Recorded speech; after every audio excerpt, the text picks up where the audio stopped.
कहा जाता है।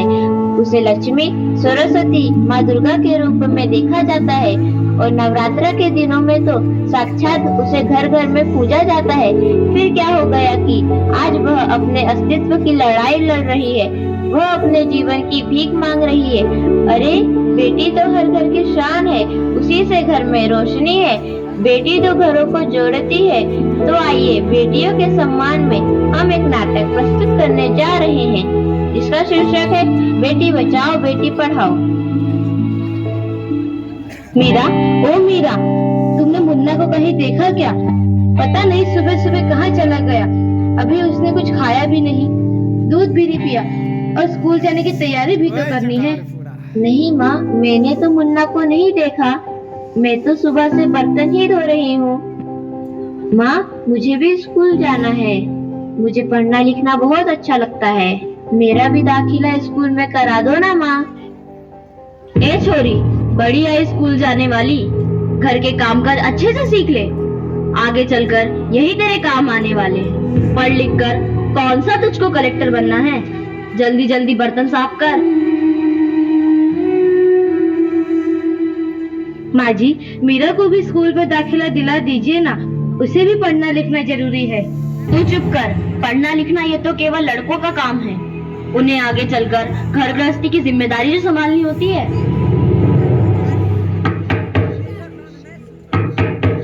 अरे क्या हो रहा है? कौन किसकी जवाबदारी संभाल रहा है और हमारी मीरा बेटी क्यों रो रही है? देखिए ना डॉक्टर दीदी, दादी मुझे स्कूल ही जाने नहीं देती, कहती है तुझे पढ़ लिख कर क्या करना है, आगे चल के चूल्हा चौका ही तो संभालना है। अरे यह तो बहुत गलत बात है माँ जी। क्या आपको नहीं लगता कि हम बेटियां भी पढ़ लिख कर आगे बढ़े? आज समाज बहुत आगे बढ़ गया है माँ जी। आप किस दुनिया की बात कर रही हैं? हम 21वीं सदी में जी रहे हैं। मैं आज ही टीचर दीदी से बात कर मीरा का दाखिला स्कूल में कराती हूँ। और हाँ, मैं तो यहाँ इसीलिए आई थी कि मुन्ना को पोलियो ड्रॉप दिया कि नहीं, जगह जगह इसके कैंप लगे हैं। अच्छा हुआ बहन जी आप आ गए, अब मुन्ना को पोलियो ड्रॉप भी दे देंगे और मैं इसे स्कूल भी पहुंचा दूंगी। अच्छा मीरा, अब तुम रोना नहीं, तुम जरूर स्कूल जाओगी और एक दिन पढ़ लिख कर मेरी तरह बहुत अच्छी डॉक्टर बनोगी। ठीक है बेटा?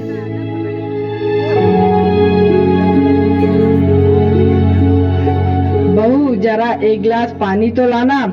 अभी लाई बाबूजी। ये लीजिए बाबूजी। अरे ये देखो, अखबार में प्यारी बेटी के बारे में कितनी सुंदर कविता आई है। आओ मैं तुम्हें यह कविता पढ़कर सुनाता हूँ।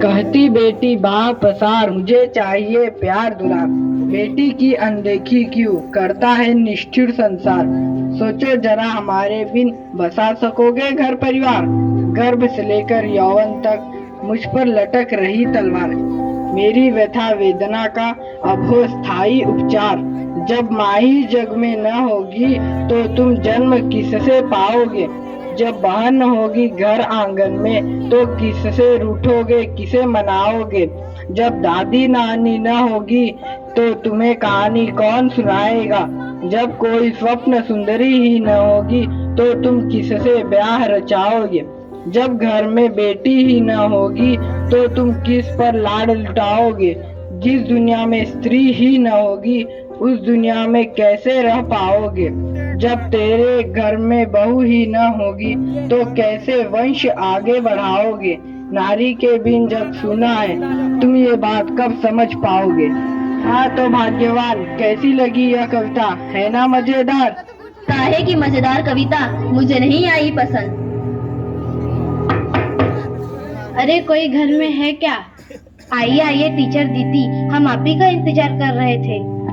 हाँ, जरा मैं कुछ दिनों के लिए बाहर चली गई थी, इसलिए यहाँ नहीं आ पाई। डॉक्टर बहन जी कह रही थी आपने मीरा का अभी तक दाखिला नहीं कराया।